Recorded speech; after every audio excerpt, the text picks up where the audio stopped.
এই যুবকদেরকে হতে হবে ইসমাইলের মতো। আমাদের এই যে কোরবানির পশুটা, আমার বাসার ছাগল, আপনার বাসার গরু, এরা ইসমাইল। আপনি ওদের চোখের দিকে কখনো তাকিয়েছেন? ওরা জানে যে ওদেরকে এখন কোরবানি হতে হবে।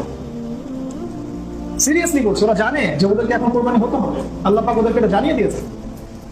ওই তারা তো ভয় পায় না, তারা তো কিছু হয় না, তারা তো আপনার অনুগত হয়ে যায়। আপনি যখন ছুরি চালান তারা গলাটা পেতে দেয়। খেয়াল করে দেখবেন, কোনো কোনো পশুকে দেখবেন রাত্রেবেলা কাঁদছে, খেয়াল করে দেখবেন, খেয়াল করে দেখবেন, ওরা জানে জিনিসটা। কিন্তু যে কুরবানি করছে সে কি ইব্রাহিম হতে পেরেছে? আমরা যারা কুরবানি করছে আমরা কি ইব্রাহিম হতে পেরেছে? আমাদের পশুটা ঠিক ইসমাইল হয়ে গেছে।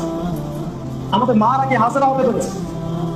আমরা কয় ভাগ হবে, কত বড় গোশত, কত টাকা দিয়ে কিনলাম, আল্লাহ পাক কি বলছেন? এর রক্ত মানুষ হচ্ছে, আমরা কিচ্ছু পৌঁছায় না আল্লাহর কাছে। ইল্লা তাকওয়া, তোমাদের হৃদয়ে তাকওয়া ছাড়া। ওই পশুটা সফল, সত্যি সফল। যখনই ও জান বের হয়ে গেছে তখনই সে জান্নাত চলে গেছে। আল্লাহ পাক এই প্রতিটা পশুর ব্যাপারে আমাদেরকে জিজ্ঞাসা করবেন যে নিয়ামতগুলো আল্লাহ আমাদেরকে দিয়েছেন, আমরা শিক্ষাটা নিতে পারি না। আমাদের ইবাদতগুলো কেন জানি ম্যাটেরিয়ালিস্টিক হয়ে গেছে, বস্তুবাদী।